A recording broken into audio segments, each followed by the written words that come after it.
The diner hummed with the familiar chaos of morning rush, the sizzle of eggs on the grill, the clatter of silverware, and the low murmur of conversations blending with the aroma of fresh pancakes and strong black coffee that seemed to cling to every surface like a comforting yet inescapable fog, wrapping around the patrons who shuffled in with sleepy eyes and hurried steps, some clutching newspapers or scrolling through their phones while waiting for their usual orders of scrambled eggs, toast, and that endless pour of Java that kept the world turning in this small corner of the city where time moved at the pace of a lazy river, yet felt as urgent as a ticking clock during peak hours when the doors swung open incessantly, letting in bursts of cool morning air mixed with the scent of exhaust from passing cars outside on the bustling street lined with parked vehicles and the occasional pedestrian hurrying to work. But inside, tucked away in a quiet corner booth, sat George Harlan, an unassuming man in his mid-62nd with salt and pepper hair that had seen better days, a few strands falling rebelliously over his forehead, and a worn leather jacket that spoke of years on the road, perhaps from travels long forgotten or adventures that shaped him into the observant figure he was now. With creases around his eyes that deepened when he smiled faintly at nothing in particular, to the regulars who nodded at him in passing, he was just old George, a retiree who lingered over his newspaper, folding it meticulously as he scanned headlines about local news, world events, and the odd celebrity scandal, all while sipping from his bottomless cup of joe that grew cooler with each passing minute. But George was no ordinary patron. He was the diner's owner, operating undercover to keep tabs on his investment without the staff knowing. Believing deeply in his philosophy that the best way to run a business was to see it from the ground up, where the real stories unfolded away from the polished reports and financial spreadsheets that often hid the human element, the sweat and tears that built the foundation of any establishment like this one, a place that had been in his family for generations, passed down from his father, who started it as a roadside stop for truckers and travelers seeking a hot meal and a friendly face, now evolved into a community hub where locals gathered not just for food, but for the sense of belonging that came with familiar faces and predictable routines. At the heart of the bustle was Emily Hayes, a waitress in her late 22nd with a warm smile that never quite reached her eyes these days, her ponytail bouncing slightly with each step as she navigated the crowded floor with a grace that belied her current hardship. But what caught George's attention immediately, and held it like a vice, was the bulky cast on her right arm. Slung awkwardly against her chest in a makeshift sling made from what looked like an old apron strap, she balanced trays with her left hand, using her hip to steady plates piled high with steaming breakfast specials. Her elbow to push open the swinging kitchen door that creaked with every entry and exit, every movement seemed deliberate, laced with a hidden wince that she masked with practiced efficiency. A subtle tightening of her jaw, or a brief pause before continuing, as if reminding herself to push through the discomfort that radiated from her injured limb. Customers noticed, too, a family at table 4, a mother with 2 young children who were coloring on placemats with crayons provided by the diner, exchanged glances as she set down their orders of pancakes, shaped like smiling faces, and orange juice in spill-proof cups, her good hand trembling slightly from the strain of carrying the weight alone. The father adjusting his glasses and murmuring something about how tough it must be, while the kids, oblivious to the adult concerns, giggled at the syrup drizzling down. "Order up for booth 7, barked Mike Donovan, the manager, from behind the register where he stood with arms crossed, surveying the room like a king overlooking his domain. His voice was sharp, cutting through the din like a whip that cracked unexpectedly, startling a few newcomers who looked up from their menus in surprise. Mike was a burly guy in his 42nd, with a perpetual scowl etched into his features, a 5 o'clock shadow that never quite went away, and a clipboard he wielded like a weapon, clipping papers with aggressive snaps that echoed his impatience. "Emily, move it! You're holding up the line again." He didn't bother lowering his tone, and a few heads turned, some patrons shifting uncomfortably in their seats, exchanging whispered comments about the unnecessary harshness. Emily nodded quickly, her cheeks flushing a light pink as she grabbed the tray with her uninjured arm, the muscles straining visibly under her short-sleeved uniform shirt that bore the diner's logo faded from countless washes, and weaving through the tables with careful steps to avoid bumping into chairs or the occasional outstretched leg. As she passed Mike, he muttered just loud enough for her to hear, and perhaps a nearby table to catch fragments. "If you can't handle it with that bum arm, maybe find another job. This ain't a rest home," his words dripping with sarcasm that made George's grip tighten on his coffee mug, the ceramic warm against his palm as he observed the interaction with growing concern. He'd been watching for days now, noting how Emily was a standout, always the first to arrive before the sun fully rose, flipping the open sign with a quiet determination, the last to leave after wiping down every surface until it gleamed under the fluorescent lights, covering shifts for others without complaint, like the time last week when a colleague called in sick and she stayed an extra 4 hours without so much as a sigh, yet Mike targeted her relentlessly, ignoring the laziness of other staff like the young cook who snuck smoke breaks out back, puffing on cigarettes while leaning against the dumpster, or the busboy who chatted on his phone in the corner, thumbs flying over the screen instead of clearing tables promptly. Why her? George wondered, his mind racing through possibilities as he pretended to read his paper, turning pages without absorbing the words, and that injury it looked fresh, the cast still pristine white, with only a few smudges from work, not the yellowed, worn look of something weeks old. George overheard snippets from patrons that fueled his curiosity. An elderly couple at the counter, the husband with a cane propped against his stool, and the wife stirring sugar into her tea with a clinking spoon, whispered, "Poor girl. Working like that. Managers got no heart," their voices carrying just enough for George to catch over the hum of the espresso machine frothing milk for lattes, a trucker nursing his hash browns, his flannel shirt stained with oil from his rig, added gruffly while forking a bite. "Yeah, heard it was a fall in the stockroom, slippery floors or something. But who knows? Place like this probably cuts corners on safety," his companion nodding in agreement as they discussed the weather forecast for their next haul. Emily pushed through, delivering meals with apologies for any delay, her voice soft and reassuring like a gentle breeze calming a stormy sea. "Sorry for the wait, folks. Here's your omelet extra cheese just like you asked." But George saw the toll it was taking. Beads of sweat on her forehead glistening under the lights, the way she leaned against the counter during brief lulls, exhaling deeply, as if gathering strength for the next wave of orders, her shoulders slumping slightly when no one was looking.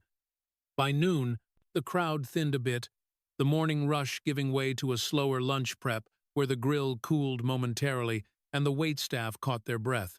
And she finally took a moment to sip water in the back alley during a short break, gulping it down thirstily while staring at the brick wall opposite, perhaps lost in thoughts of better days or worries about bills piling up at home. Mike stormed in unexpectedly, clipboard in hand like a shield, his footsteps heavy on the tiled floor. "Breaks are for closers. Emily, get back out there and clear those tables before the lunch folks arrive," his tone brooking no argument. She straightened up immediately, biting her lip to hold back any retort, her eyes downcast as she complied without a word, setting the glass down with a soft clink and hurrying back inside.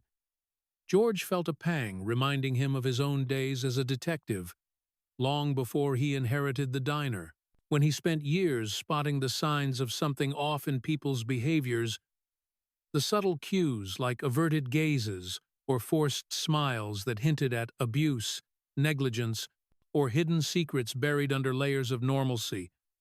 Abuse, perhaps, or maybe just a toxic work environment that drained the spirit. He couldn't say yet, but the pieces didn't fit neatly. Emily wasn't clumsy. She was precise, even one-handed, calculating her paths through the diner like a dancer avoiding obstacles on stage.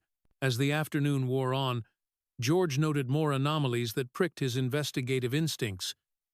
Mike spent unusual time in the stockroom, emerging with a smug grin that didn't match the mundane task of inventory, barking orders at suppliers over the phone with a clipped urgency.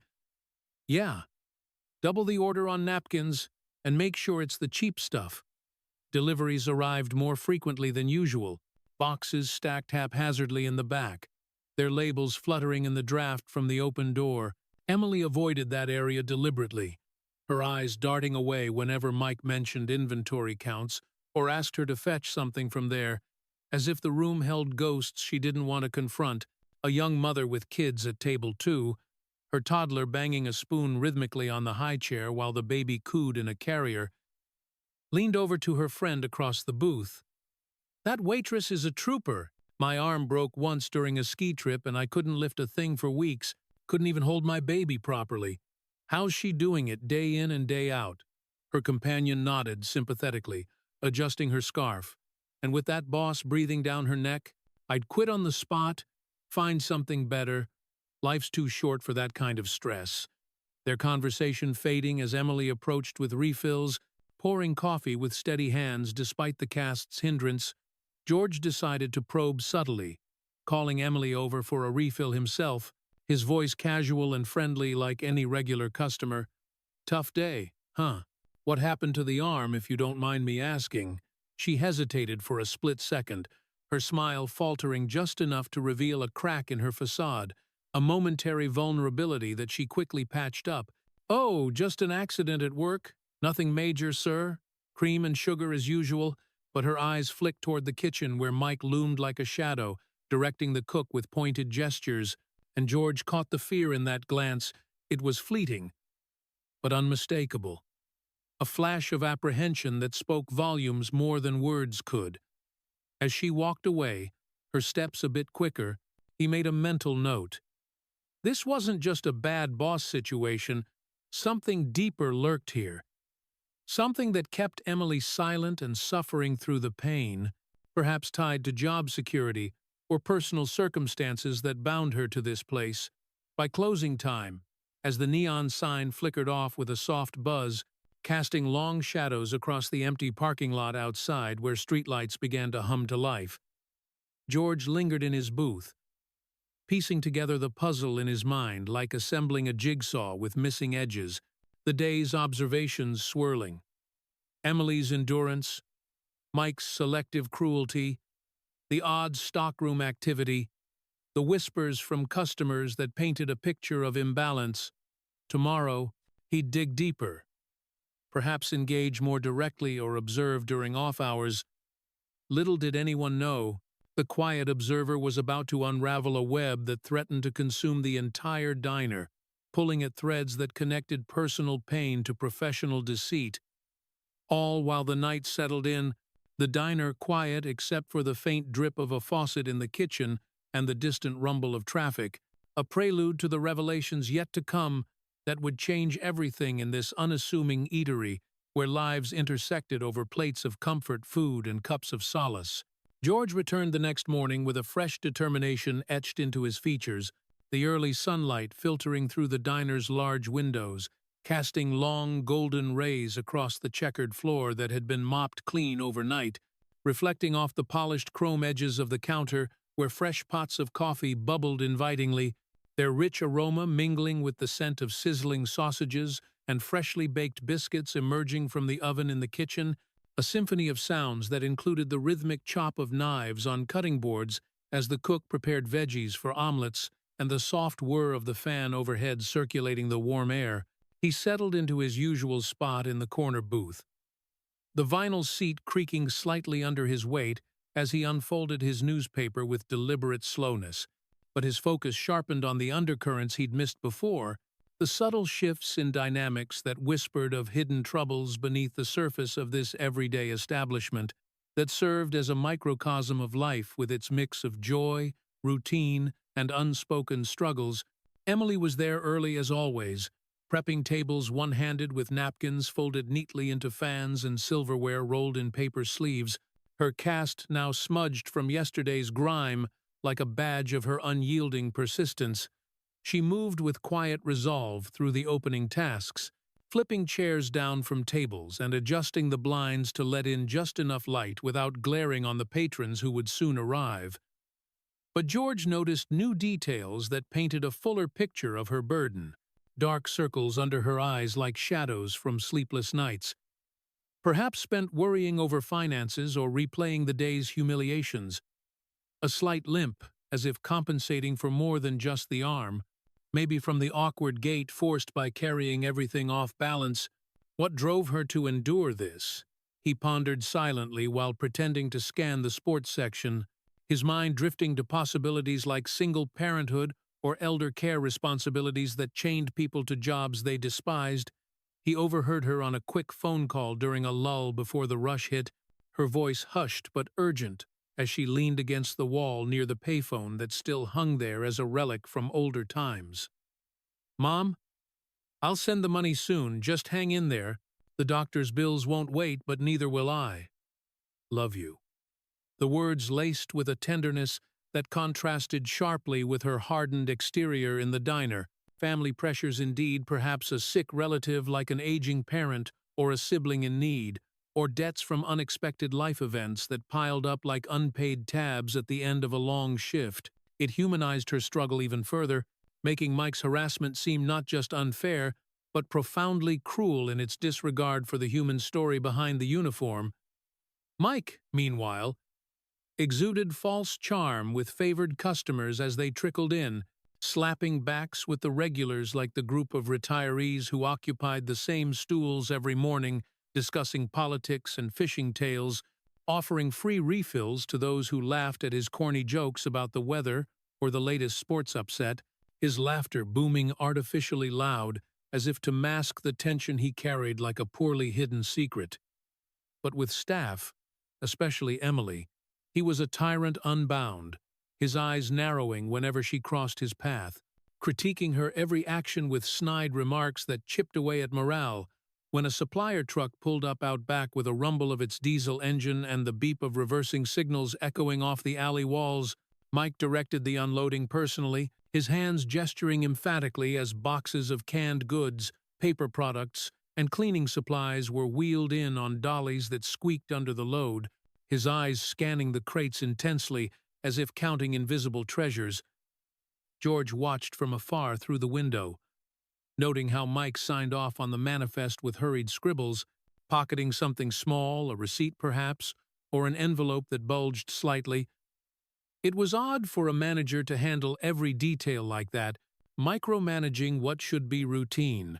As if guarding against prying eyes, Emily steered clear of the entire process, busying herself with the front-of-house duties like refilling sugar shakers and condiment bottles with ketchup that squirted messily, her gaze averted from the back door as if it led to a forbidden zone fraught with memories she'd rather forget. A delivery guy in a uniform cap handed Mike the clipboard with a nod. They exchanged hushed words that George couldn't quite catch over the din of clattering plates and customer chatter. Something about extra stock as discussed that raised his eyebrows. Mike's response, a low chuckle that didn't reach his eyes, to build his case without drawing attention. George started chatting with other patrons in a casual manner, blending into the background noise like any gossipy regular. A group of construction workers at the counter in their hard hats and fluorescent vests griped openly while devouring stacks of pancakes drenched in syrup. That Mike guy's always in the back, fiddling with stock like it's his personal stash. Last week we ordered burgers, and they were out of buns again. Weird for a place like this that's usually stocked to the gills, one said through a mouthful, his fork gesturing emphatically. Another added with a grunt, wiping his mouth with a napkin. And the waitress with the cast? She's gold, covers for everyone without whining. Remember when the power flickered and she handled the chaos solo while others panicked? Their praise for Emily contrasting sharply with the subtle digs at Mike, George nodded along, filing it away in his mental dossier like clues in a case file from his detective days when he pieced together fraud schemes in corporate offices or infidelity trails in suburban homes during a slow period after the breakfast peak when the diner quieted to the soft hum of the refrigerator and the occasional ding of the order bell. He wandered near the stockroom, under the guise of using the restroom down the hall, his steps measured to avoid suspicion. Peeking through a cracked door that swung slightly on its hinges, he saw Mike rearranging shelves with grunts of effort, muttering to himself about shortages that need covering while jotting notes on his phone with rapid taps, boxes labeled with supplier names stacked unevenly, some partially open revealing contents that seemed excessive for a small diner like this, dozens of cases of soda when the menu only offered a few varieties, or bulk packs of utensils far beyond weekly needs. Emily's day unraveled further when a large party arrived unexpectedly, a boisterous family reunion of sorts with aunts, uncles, and cousins filling two booths pushed together, ordering a flurry of platters from Eggs Benedict to French toast specials, balancing multiple trays on her good arm like a circus performer juggling fragile items. She nearly dropped one laden with hot coffees when a child darted underfoot. Catching it with her cast at the last second, a jolt of pain flashing across her face like lightning, her lips pressing into a thin line as she steadied herself, Mike pounced from across the room, striding over with purposeful steps that thudded on the floor. "Emily, if you break another plate, it's coming out of your pay. Use your head for once instead of making excuses." His voice booming loud enough to hush nearby conversations, customers shifted uncomfortably in their seats, some exchanging disapproving glances or murmuring under their breath about the unprofessionalism. A businessman at a nearby table in a crisp suit frowned deeply, whispering to his colleague over laptops open to spreadsheets, "That's straight-up harassment. Someone should report him to labor boards or something. Can't treat people like that." Emily apologized profusely to the party, her cheeks burning red with embarrassment as she set down the trays carefully, retreating to the kitchen where George caught a glimpse of her wiping away a tear with the back of her good hand, the fluorescent lights overhead casting harsh shadows on her face that accentuated the weariness. Her resilience was admirable, a quiet fortitude that inspired those around her. But cracks showed in moments like these, vulnerabilities peeking through the armor she wore daily. Flashbacks haunted Emily as she worked through the lunch prep, her mind wandering back to weeks ago when she'd stayed late to organize the stockroom after a hectic shift. The air thick with the smell of cardboard and stale spills, discovering discrepancies in the inventory logs, extra boxes of supplies not matching the invoices taped to the wall, some labeled oddly with handwritten notes that didn't align with official records, overhearing Mike on the phone in the adjacent office. His voice muffled but clear enough through the thin partition. "Yeah, sell the surplus on the side, easy cash without anyone noticing. Just mark it as damaged or short," the words sending a chill down her spine as she froze mid-step. When he caught her lingering outside the door with a stack of empty crates in hand, panic ensued in his eyes for a brief moment before turning to rage. In a fit of anger, he shoved a heavy crate toward her with a forceful push. It toppled over with a crash of metal and glass, pinning her arm against the wall with a sickening crack that echoed in her ears even now. Pain exploding like fireworks as she crumpled to the floor, clutching it. "Accident?" he snarled through gritted teeth, looming over her with clenched fists. "Say otherwise, and you're done. Job, reputation, everything, and who'll believe you anyway with your track record?" Fear kept her quiet ever since. A paralyzing dread that silenced any thoughts of reporting. She needed the paycheck desperately for her sister's medical bills, from ongoing treatments that drained their savings like a leaky faucet, treatments for a chronic condition that required specialists and medications not covered by basic insurance. George pieced more together by observing patterns throughout the day, suppliers coming twice weekly now instead of the usual once, unloading more than needed with Mike overseeing every pallet. His car trunk often bulged with returns that he loaded discreetly during breaks, but no records in the logbook showed such transactions when George glanced at it subtly during a feigned trip to the counter for a menu. During lunch, when the diner filled again with office workers on breaks, ordering sandwiches and salads crisp with fresh greens, George asked a chatty busboy about inventory while he cleared plates nearby. The kid wiping his hands on his apron. Mike handles it all himself. Says Emily messed up counts before her injury. Doesn't trust anyone else. Lies. George had seen Emily's meticulous logs from prior weeks, handwritten neatly with cross-checks. Suspicion grew like a weed in his mind. Embezzlement through supplies, perhaps ordering extras and selling them on the black market or to other businesses under the table for personal profit.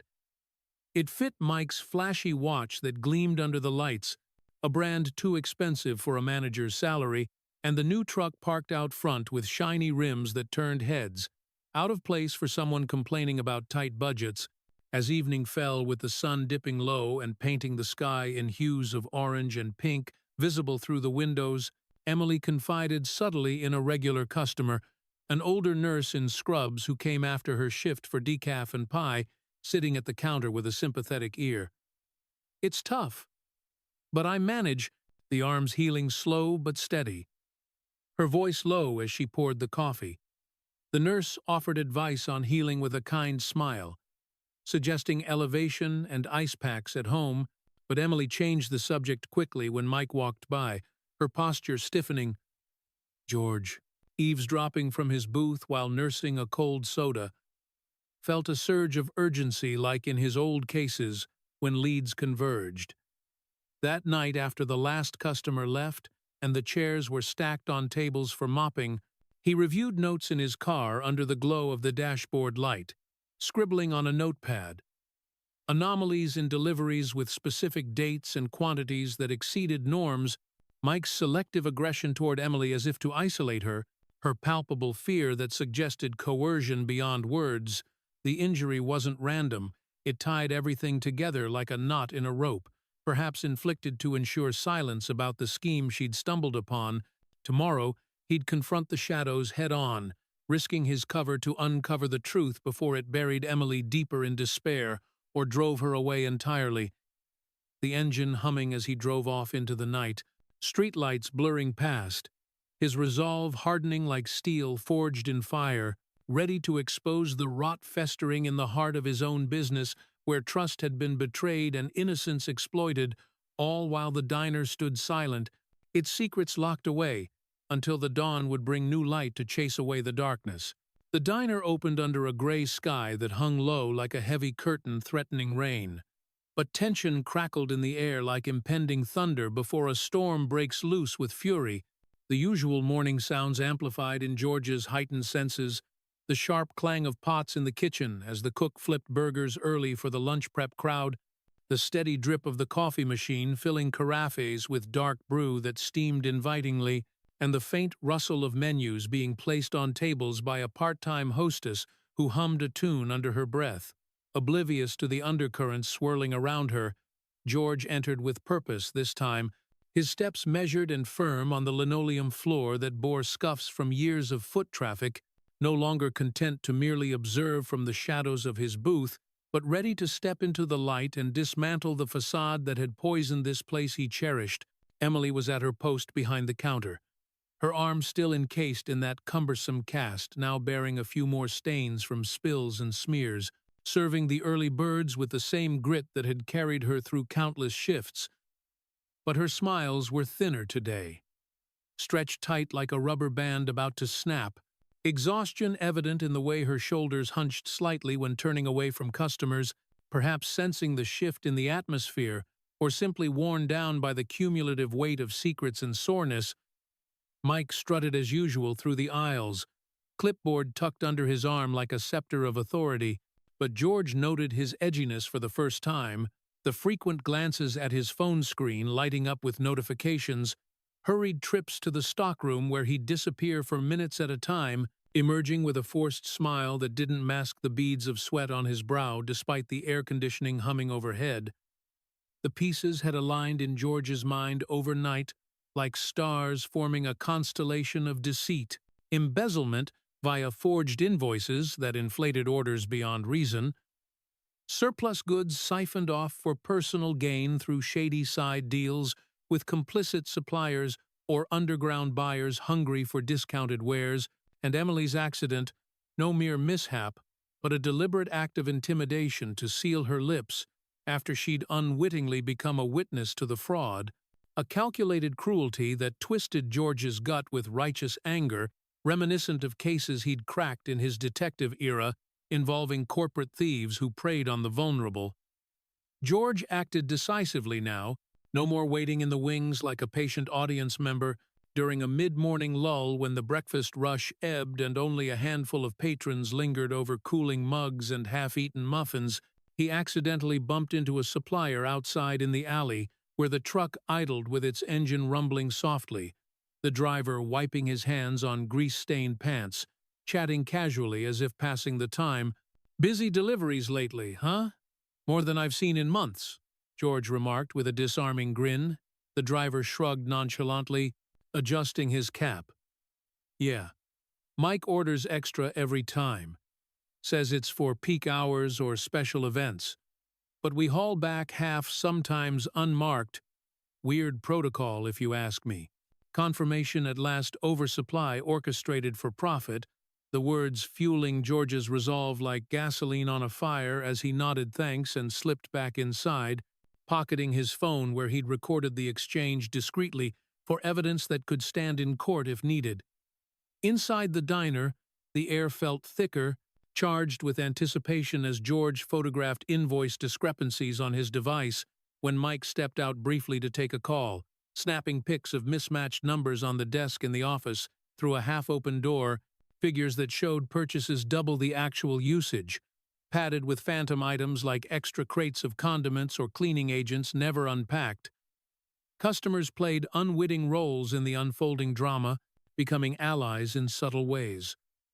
A local reporter at the counter, her notebook open beside a salad fork speared with lettuce, overheard Mike's snide remark to Emily as she passed with a tray of sodas clumsy as ever, "Better not drop those, or it's on you," and jotted notes furiously, her journalist instincts perking up at the whiff of conflict, sensing a story brewing in this quaint eatery that could make for a compelling human interest piece on workplace woes in small businesses. The breaking point came explosively when another delivery arrived mid-shift, the truck backing up with beeps that pierced the chatter, Mike directing it hastily with waved arms and clipped commands. But Emily, fetching napkins from a nearby shelf to restock tables where a spill had occurred from a child's overturned milk, glimpsed him slipping cash to the driver in a handshake that lingered too long, an envelope exchanged with a nod, her eyes widening in recognition of the pattern she'd suspected but feared confirming. Mike noticed her stare, his face darkening like storm clouds gathering. "Mind your business, Hayes, or you'll regret it," he hissed low, grabbing her good arm roughly enough to make her gasp, twisting it just enough to send a warning jolt without leaving marks. Customers gasped in unison, a collective intake of breath that silenced the room momentarily. A family at a corner table stood up abruptly, the father, a burly man in work boots, demanding with a raised voice that boomed across the space, "Let her go, right now. That's no way to treat anyone, much less an injured employee." His wife pulling out her phone to record the scene, the kids wide-eyed and hushed, chaos brewed like a pot boiling over, murmurs rippling through the patrons as forks clattered down and heads turned, the reporter snapping photos discreetly with her device, and George knew it was time to drop the curtain on this charade before it escalated into something uglier. Rising from his booth, with a calm authority that commanded attention, his voice cutting through the tension like a knife through butter. "Everyone, a moment please. This ends now." Heads turned in surprise, Mike sneering with a forced laugh that rang hollow. "What now? Old man. Got a complaint about the eggs being too runny." His bravado cracking at the edges as sweat trickled down his temple, George pulled out his phone steadily, displaying the photos of forged documents, and pulling a business card from his wallet with deliberate slowness, the card emblazoned with the diner's logo and his name as owner. "I'm George Harlan, the actual owner of this diner, and I've seen enough of your games, Mike." Shock rippled through the room like waves from a stone tossed in a pond, gasps echoing off the walls. Emily dropped a menu from her hand with a soft thud. her mouth agape in disbelief, as her eyes locked on George, piecing together the quiet regular who'd always tipped well and asked thoughtful questions. Mike blustered, red-faced. "Prove it! You can't just waltz in and claim that," his voice wavering for the first time. But George laid it out methodically, like presenting evidence in a courtroom, his tone even and unyielding. Forged invoices showing inflated orders that drained the business coffers, surveillance footage he'd secretly accessed from the old security cam in the back granny. But clear proving Mike loading returns into his car for resale on shady online markets or to rival eateries at cut rates, bank records of suspicious deposits into personal accounts that matched the timeline of deliveries, all compiled from his overnight research and contacts from his detective network, who ran quick checks discreetly, and the injury turning to Emily with a gentle nod, encouraging her to speak as the room held its breath. She confirmed tearfully under the supportive gaze of patrons who'd become impromptu witnesses, her voice trembling at first but gaining strength. "He pushed the crate on purpose after I heard about the scheme, said it was an accident to cover it up, threatened my job if I talked, but I couldn't lose this for my family's sake." Gasps echoed anew, the reporter typing furiously on her laptop, now open wide, capturing every word for what would become a viral article. Mike stammered denials that fell flat. Lies. All of it. She's making it up to save her skin, but George had already tipped off authorities earlier that morning, a detective friend from his old precinct who arrived with 2 uniformed officers through the front door, badges gleaming under the lights, their presence alone silencing the room as boots thudded on the floor. Mike's bravado shattered like glass underfoot. "Wait. You can't do this. It's a misunderstanding." But the cuffs snapped around his wrists with a metallic click. Before he could finish protesting, the officers reading rights in a monotone voice as they led him out to the waiting patrol car parked curbside with lights flashing blue and red, drawing curious onlookers from the street who peered through the windows.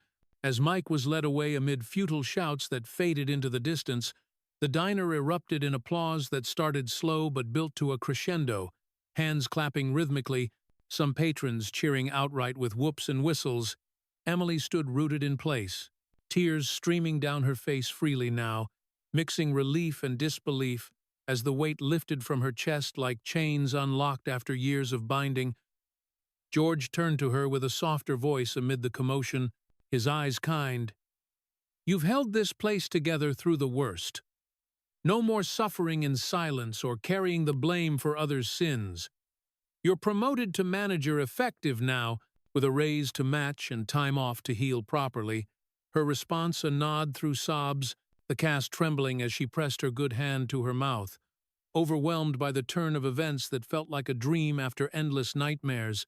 Customers cheered louder, some offering hugs across the counter or pats on the back.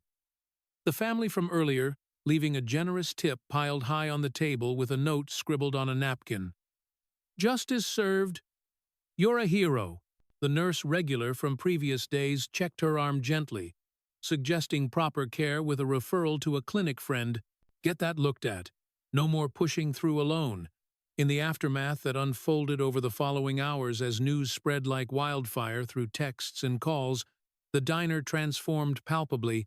Emily, with her arm healing under better conditions and support from staff who rallied around her leadership, led with fairness that boosted morale sky high, implementing small changes like flexible shifts for parents and recognition boards for employee shout-outs. Suppliers dealt honestly once word got out. Deliveries normalized without the excess that had fueled the scam. Profits rose steadily without the fraudulent drain, allowing for upgrades like fresh paint on the walls in cheerful yellows and new menus, with expanded options based on customer feedback gathered in suggestion boxes she installed. George revealed himself more openly to the team in a staff meeting that evening after close, sharing stories from his detective past over pizza he ordered in, mentoring them on spotting red flags and fostering a culture of transparency that turned the diner into a model workplace. The reporter's article went viral locally within days. published in the town paper and shared online with headlines blaring, "Undercover owner busts embezzling manager, empowers injured waitress," praising Emily's courage as a beacon for others facing exploitation, complete with quotes from witnesses and photos of the dramatic arrest that captured public imagination, drawing in new patrons who came not just for the food but the story. Curious to meet the woman at the center and the owner who'd played the long game, boosting business with lines out the door on weekends where conversations buzzed about resilience and accountability, George, back in his booth on quieter mornings, smiled genuinely now as he watched the renewed spirit, his undercover days paying off in ways beyond financials, proving that vigilance paired with empathy could dismantle even the darkest schemes hidden in plain sight. The diner wasn't just a place for meals anymore, it became a beacon of resilience in the community, hosting events like support groups for workers' rights and charity drives for medical aid inspired by Emily's story, where hidden truths brought lasting light that chased away shadows of doubt, all while the rain finally fell outside in a gentle patter on the roof, washing clean the slate for new beginnings in this unassuming eatery turned symbol of hope and change.